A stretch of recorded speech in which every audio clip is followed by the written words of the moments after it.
Disposition of excess application money. जब कभी company में ओवर सब्सक्रिप्शन हो जाता है, मतलब जितने शेयर्स कंपनी इशू की है उससे ज्यादा एप्लीकेशन आ जाए, तो कंपनी प्रोरेटा अलॉटमेंट कर देती है। प्रोरेटा अलॉटमेंट का मतलब ज्यादा एप्लीकेशन के बदले में कंपनी कम शेयर अलॉट करती है। तो उस केस में जितने एक्सेस एप्लीकेशंस होते हैं उस अमाउंट को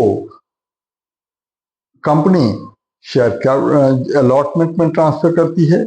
और अगर क्वेश्चन में कोई इंस्ट्रक्शन नहीं दिया हो तो अलॉटमेंट के ऊपर जितना एक्सेस एप्लीकेशन मनी हो उसे कंपनी रिफंड कर देती है। अगर कहा हो कि कंपनी एक्सेस एप्लीकेशन मनी को कॉल्स के अगेंस्ट एडजस्ट कर रही है, तभी उसको कॉल्स के अगेंस्ट एडजस्ट करेंगे, अदरवाइज अलॉटमेंट के बाद ही रिफंड कर देंगे।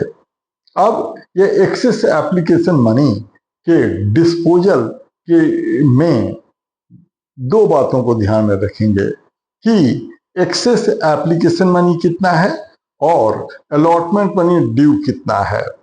अगर एक्सेस एप्लीकेशन मनी से अलॉटमेंट ड्यू कम है तो उतना अमाउंट अलॉटमेंट के अगेंस्ट यूज करेंगे, लेकिन अगर excess application money allotment due से कम है तो पूरा का पूरा एक्सेस एप्लीकेशन मनी अलॉटमेंट में यूज कर लेंगे।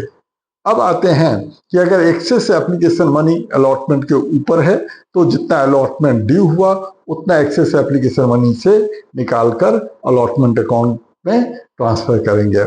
अब अगेन अगर अलॉटमेंट के ऊपर भी अमाउंट ड्यू है तो इसी बात को फॉलो करेंगे कि अगर जो फर्स्ट कॉल मनी जितने ड्यू कितना है और एक्सेस एप्लीकेशन में कितना है दोनों को कंपेयर करेंगे। अगर first call money due excess application money से कम है तो उतना फर्स्ट कॉल के अगेंस्ट कॉल इन एडवांस में यूज करेंगे और उसके ऊपर का जो है अगले सेकंड कॉल में यूज करेंगे।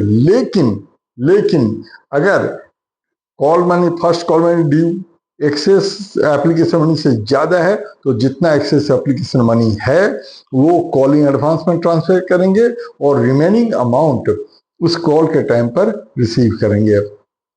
ऐसा ही सेकंड कॉल के टाइम पर भी करेंगे और अगर उसके ऊपर एक्सेस एप्लीकेशन मनी बचे तो उसे रिफंड कर देंगे। तो इसकी जर्नल एंट्री पास करेंगे। सेकेंड एंट्री, पहली एंट्री में तो जितना अमाउंट मिला है एप्लीकेशन पर उसकी एंट्री पास करेंगे bank account debit to equity share application account या प्रेफरेंस शेयर एप्लीकेशन अकाउंट। फिर दूसरी एंट्री में ये सारा ट्रीटमेंट करेंगे। दूसरी एंट्री पास करेंगे इक्विटी या preference share application account debit to equity share capital account to या preference share capital account to share allotment account to calls in advance account to bank account।